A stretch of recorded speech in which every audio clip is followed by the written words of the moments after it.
This is the Dreame L30 Ultra, and the most honest thing I can say is that my floors have stayed clean without me babysitting a robot or doing follow-up passes by hand.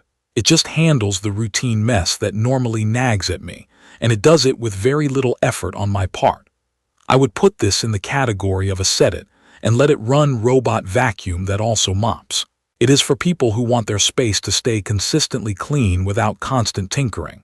If you have pets, kids, or you work long hours and hate coming home to dust and crumbs, this is aimed right at you. If you love the ritual of pulling out a big vacuum and doing a deep session every few days, you might see this more as a maintenance tool. For me, it is the thing that keeps the floors presentable every day, and I only bring out a manual vacuum when I want to refresh thick rugs. The design matters because it lives out in the open. The robot is low profile and smooth around the edges, so it slides under toe kicks and skirts around chair legs without snagging. The docking station is large and has real weight, which keeps it planted when the robot docks, but it is not something I would want to carry up and down stairs. The clean water tank and the dirty water tank sit side by side under the top lid and are clearly labeled. I can grab each one with a single hand, fill or empty it at the sink, and drop it back in without fiddling with clips. The dust bag sits inside the station in a simple tray with a pull tab. When I remove it, it seals itself, so I am not getting a puff of dust in the face. I do not hide the station because it looks more like a minimalist appliance than a gadget, and it has not turned into an eyesore in my hallway. Setup was smooth. I plugged in the station, filled the clean water tank, and placed the robot on the contacts. The application walked me through a few prompts to connect to my wireless network. Mapping my place took one run, and the robot drew a surprisingly accurate layout with rooms I could name and boundaries I could adjust.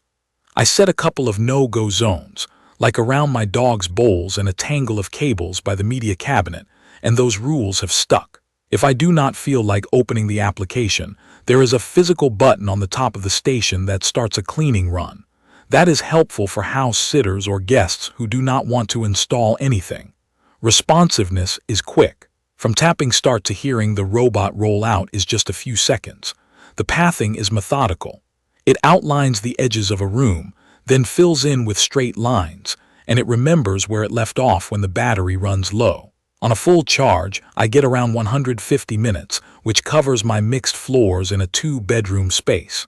When it needs more juice, it returns to the dock, tops up enough to finish, and resumes right where it paused. I have never had it restart a room or forget its place. Performance is where I noticed a difference from cheaper bots I have owned. The suction has enough pull to pick up pet hair, coffee grounds, and fine dust on laminate and tile without pushing debris around. On short area rugs, it digs out grit that I used to see sparkle in sunlight. On thick high-pile carpets, it keeps the surface tidy but does not replace a heavy manual vacuum, which I still use occasionally. I do not care about raw numbers as much as what I see on the floor, and what I see is less stuff under my feet and along baseboards. The mopping system is not an afterthought. The robot puts down an even amount of water, scrubs with consistent pressure, and then returns to the station to wash its pads. The station uses hot water to rinse the pads and hot air to dry them, so I have not had that damp mop smell that some systems get. After a greasy kitchen spill, I sent it out for a quick targeted mop, and it lifted the haze without leaving streaks. It also knows when it is on carpet and raises the mop pads, so my rugs do not get damp. Obstacle avoidance has been a real stress reducer. The front camera and sensors recognize shoes, socks, cables, and pet toys, and the robot steers around them gracefully. I have tested it by leaving a loose phone charger on the floor, and it saw it and moved around without chewing it up. It also slides alongside curtains and long bed skirts without gobbling fabric. The 3-dimensional navigation keeps it centered in the room instead of hugging random lines or getting lost under chairs. The dust handling is another quiet win. The robot empties itself into a bag inside the base after runs. The bag holds a little over 3 liters of debris, which in my home translates to a change every couple of months, even when I run it several times a week. Not touching a dusty bin every other day is something I did not realize I would appreciate this much. Refilling the clean water tank and emptying the dirty one became part of my weekly reset, like taking out the trash. The station also keeps the mop system topped up automatically, so I am not measuring water every run. I just add the cleaning solution when it gets low. Noise is acceptable for daily use. The robot's vacuum sound is a steady hum that fades into the background while I am on a call in another room. The loudest moments are when the station washes and dries the mop pads and when it empties the dust. Those bursts are short, so they are easy to live with, but I do not run them late at night. In day-to-day scenarios, it has handled the spots that usually trip robots. The tricky corner by my refrigerator gets a proper scrub because the mop pads extend outward to reach edge lines, and it actually shines the toe kick area that used to stay dull. Under the dining table, where chair legs can turn robots into pinballs, it weaves cleanly without missing strips. On the threshold between the hallway and the bathroom, it climbs the lip without scraping or stalling. When it meets a scattered pile of dog kibble, it does not fling bits around. It slows down, picks them up, and moves on. I have also seen it lift the mop when it crosses onto my living room rug, so there is no damp patch left behind, which matters a lot if you have natural fiber rugs. A specific use case that sold me happened on a busy weekday. I had a quick lunch at my desk, dropped a few crumbs, and tracked in some dust from a morning walk. I set a spot clean for the office and the entry area in the application. The robot came out, handled those two zones in under 20 minutes, returned to the dock, washed the pads, and emptied itself. I went back to calls without lifting anything but my phone. Later that evening, I ran a whole home mop while cooking. It finished as I wrapped up dishes. The pads were cleaned and dried, and the kitchen did not smell like wet towel. There are a few thoughtful touches that add up. The mapping interface in the application is simple. I can split rooms, merge them, name them, set schedules for certain spaces on certain days, and choose vacuum only, mop only, or both. I set the hallway to clean daily because it gathers the most dust, and the bedrooms to run every other day.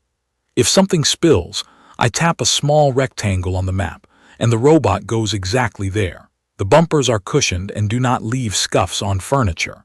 The water flow is adjustable, so I can give more to the kitchen and less to the bedroom. If you do not want to mess with the application, the station button will still get you a full cycle with the default settings, and the robot is good at making sensible choices on its own. It is not perfect. The station takes space and has weight, so if you live in a small apartment or have multiple floors, you will want to pick a permanent spot and leave it. If you plan to carry it up and down stairs every other day, this is not friendly for that. On very dark floors at night with the lights off, it can be a little cautious, which means it slows down and takes a few extra minutes. During the pad wash cycle, the sound is noticeable, so I schedule that for daytime. And on deep shag carpets, it keeps things presentable but does not replace a powerful upright vacuum. Stepping back, I see the Dreame L30 Ultra as a cleaner that earns its place by doing more of the work on its own. It is for someone who wants consistently tidy floors and values time more than fiddling with hardware. If you have a mix of hard floors and a few area rugs, a pet that sheds, and a schedule that leaves little space for cleaning, this feels like a good fit. If your home is mostly thick carpet and you want a weekly deep clean that rivals a manual session, you will still want a traditional vacuum in the closet. For me, it has cut the number of times I need to do that by a lot, and my floors look better throughout the week. The automatic dust collection, the hot water pad washing, the hot air drying, and the reliable navigation make it easy to trust. I'll leave the details about the Dreame L30 Ultra in the comments for you to check out. See you in the next video.